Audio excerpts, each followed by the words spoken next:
Bienvenue dans Terrienne, l'émission sur la condition des femmes dans le monde. Le choix de Terrienne, comme chaque année, le Clémy, le Centre pour l'éducation aux médias et à l'information en France, organise son concours Zéro cliché pour l'égalité filles-garçons.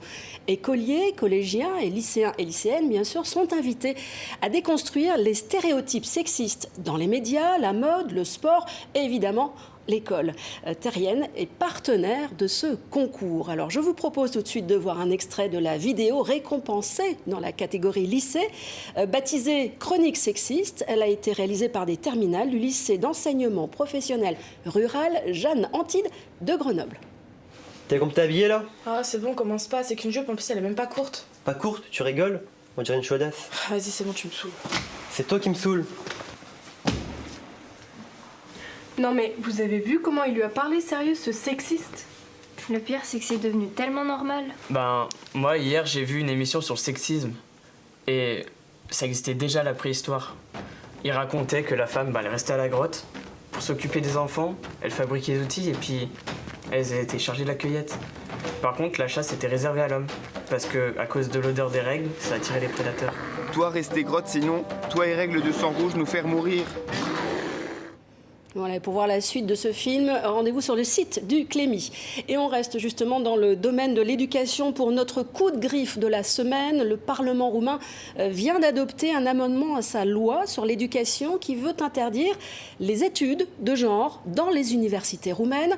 Ce texte doit maintenant être validé par le président roumain pour entrer en vigueur. De nombreuses associations de défense des droits LGBTQ, des militantes féministes, mais aussi des membres du monde académique montent au front sur les réseaux sociaux pour dénoncer une dérive, je cite, illibérale. Ils accusent la Roumanie de vouloir suivre le sillage de la Hongrie qui, déjà, elle a interdit les études de genre il y a 2 ans. Une pétition est en ligne. Allez, un grand coup de cœur pour terminer à l'exposition consacrée à Frida Kahlo et Diego Rivera à Québec. Reconnue toute sa vie pour son féminisme et son anticonformisme, la peintre mexicaine est devenue depuis une véritable icône. Déconfinement oblige, le Musée national des beaux-arts de Québec rouvre enfin ses portes et l'expo est même prolongée jusqu'à septembre. On veut raconter la vie et l'œuvre de Frida et Diego. C'est une exposition sur le couple, c'est pas une exposition solo sur Frida. Et aussi beaucoup de gens qui les entouraient, que ce soit d'autres peintres ou des photographes ou les collectionneurs eux-mêmes. Des histoires aussi politiques. On sait que Frida Kahlo et Diego Rivera sont 2 militants convaincus. Donc tout ça s'entremêle, l'amour, l'art, la révolution, pour produire vraiment une histoire de vie assez exceptionnelle.